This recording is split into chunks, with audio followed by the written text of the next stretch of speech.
Should I keep on the Philly hat? I don't know. I mean, they're paying you for it?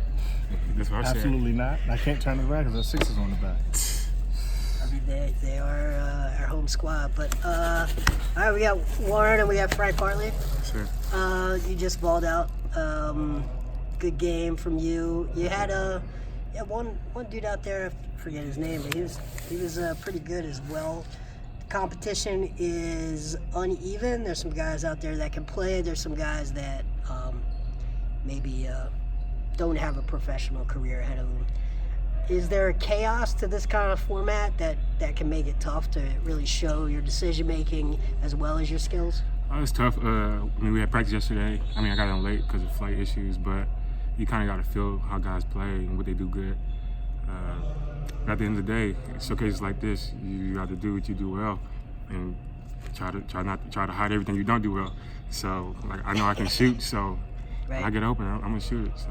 Yeah, for sure. What's the DMV Academy meant for you and your development and your career? This meant a lot. I came out here last year. I came to Maryland last year. Worked out with my guy Warren. I met him up in Vegas actually. We've been working all summer last year. Then this year I said I wanted to come back. I spent the whole month out here in Maryland. Lived with him for the whole month of June. Prepared me for Vegas, and he's got my body right, my shot right. I'm in condition. So it's meant a lot, and I'm gonna keep working with him for as long as I can. So I heard you played in St. John's. Mm-hmm. So you decided to use June to leave the 1 month that might be livable in St. John's? Hey man, this is the beginning of my pro career. So you do what it takes. I gotta do what it takes to make it to the next level. Yeah. I had a pretty good year last year in St. John with Riptide, but I want to do better, and I want to get to the next level. So what do you? So you talked about your shooting. Mm-hmm. You are combo guard. Where do you feel like your skills outside of shooting are? Where's your comfort zone schematically? Are you a point of attack defender? Where do you like to be offensively and defensively? Thing about me, I can play multiple positions, combo guard, like you said. I can run off screens. I can play out the pick and roll. I didn't have to today. Obviously, we had smaller guards. Right. So I just had to find a lane of find a corner and get to the open spot, and guys will find me. But I know how to adapt and find different positions. Yeah. And keep me on the court longer. Yeah. Warren, so what does someone like Frank, I mean, he's one of your guys here, say about your program? How does he typify what your program is really looking for? Well, one, he's a great guy. Comes from a great family, caring family. And all of our guys are just really, really good people. People that you don't have to worry about outside of the court. Right. You know they're going to do the right things when people are not watching. And just him being here the whole month, I just told him the other day, I said, can nobody say you came to Washington, D.C. to hang out? Because this dude never left the house. So that was, and the car's always there. I said, if you want to go somewhere, just drive the car. But he just stayed at the house, and we worked out two times a day. Yeah. And watched what he ate. And because last year everyone was saying he's too big, he's too thick. Mm-hmm. And so he came back this year, and his body's totally changed. His mindset's totally changed, and he's just ready to go. So was that tough for you to sort of retain strength and explosiveness while cutting down on a little bit of your weight, or? Not really, because I stayed in shape. I mean, I kept running. I got in shape quick. And when I cut up the food, it was only easier. I saw myself losing weight and started getting more explosive. And obviously working with Warren, I was in the best shape. I was ready to go on the court. Warren, when Frank first started walking onto the floor, what did I say? He said, one, you said this guy played football. That was one of the questions that you said, did he ever play football? Well, several things that we said. As soon as you walked on it, I was like, is it like Marcus Smart? Yeah, you did. You did say that. You said he looked like Marcus Smart. That was the first thing you did say. I think you can shoot a little better than Marcus Smart. Is that somebody you look at, though, defensively around the way he gets after people and the way that he approaches the game so aggressively? Is that something you learn from? Yeah, Marcus Smart. My favorite player is Drew Holiday because he does it on both ends. He's got it all. Yeah, he's not all about the hype or whatever, but he just gets it done offensively and defensively. and he's one of the best defensive players in the league.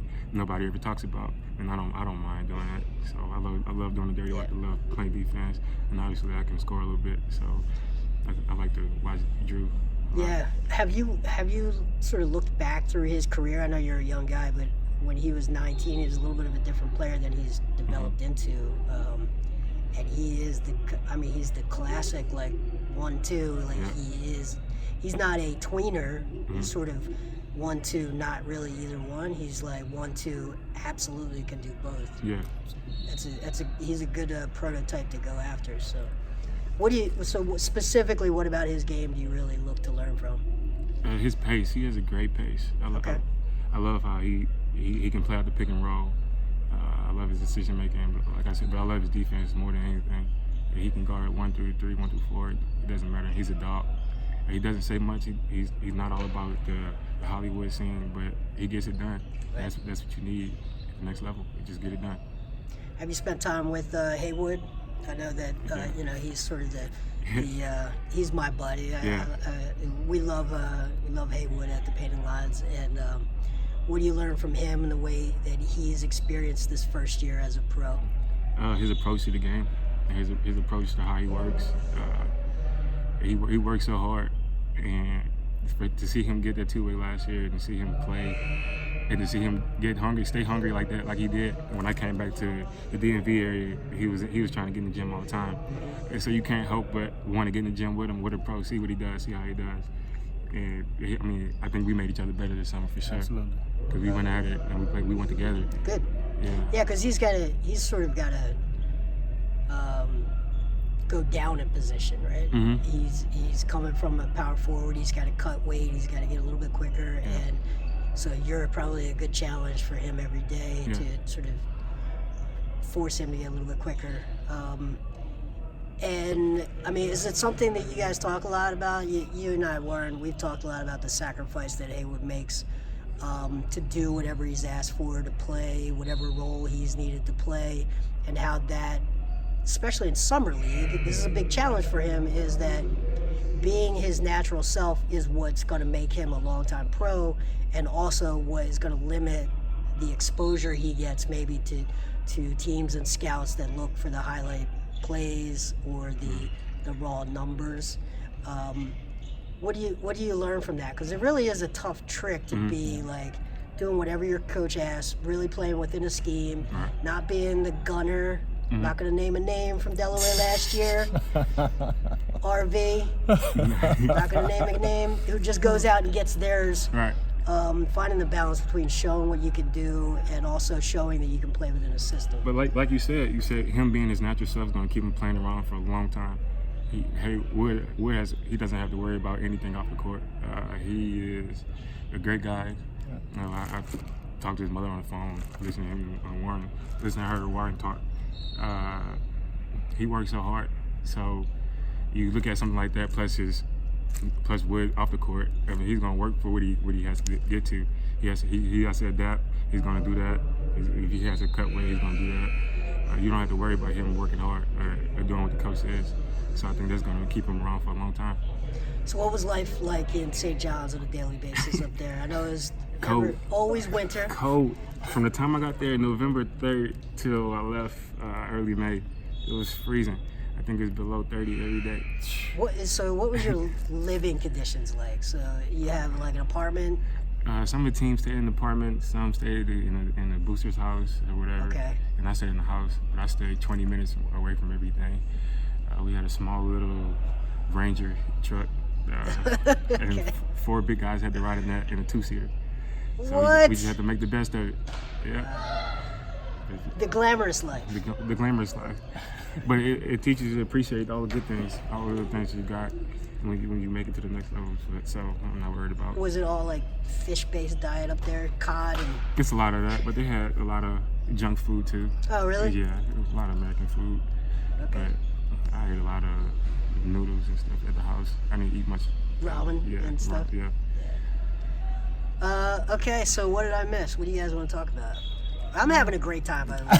I could be over in summer league, and I was telling Warren that halfway through the day yesterday watching Team China get blown out. I was like, I'm done. You ready to go? I'm so done with this. I like basketball. I don't like this. So Did you stay last night to see Zion?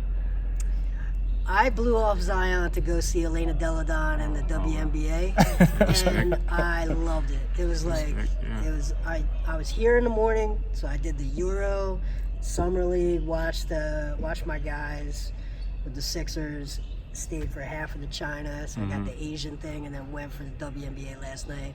Went to the earthquake there. Got yelled at by Bill Lambieri, didn't like one of my questions post game. Talked to Elena Delle Donne, talked to I think Tamara Young, I think is her name. So yeah, it was a great experience. Yeah, the earthquake scared me yesterday. I was in a hotel watching the game, and all of a sudden the TV started shaking and my lamp started shaking. Right? Yeah, I was scared. I didn't know what to do. It was weird because I was here for the one a few days ago, and that one was like, is this an earthquake? But last night there was no doubt. There's no doubt. Because you'd already seen it. I was like, oh yeah, this is exactly. It was like slow, Everything, right? You expect like the rattle, and it was like a slow. Right. The whole earth is moving. I asked Andre Drummond if he'd ever been through an earthquake. He was there at the game, and he was like, I didn't even feel it. I was in the elevator. Now think about it for a second. That's the worst place ever to be. In the elevator. In the elevator. That's the worst That place. is the worst. I was like, oh, that's good. You didn't feel it. Wait a second. Oh. Yeah, worst place to be. All right, I'm gonna let you get back to it. Okay. Good first game. Yeah, appreciate it. Keep showing what you can do. Yes, sir. Keep showing guys that you're gonna sacrifice. I think that's what scouts and coaches ultimately are looking for. Somebody they can give a role to. They're gonna execute in that role, and then show when you get that shot, knock that thing down. Yes, sir. Get in your dip before you catch. Be ready to shoot. Not all these passes are great. I saw a lot of loopers out there, but just be ready to shoot, man. All right. Yes, sir. Thanks a lot, Yeah. Frank. Nice talking to you.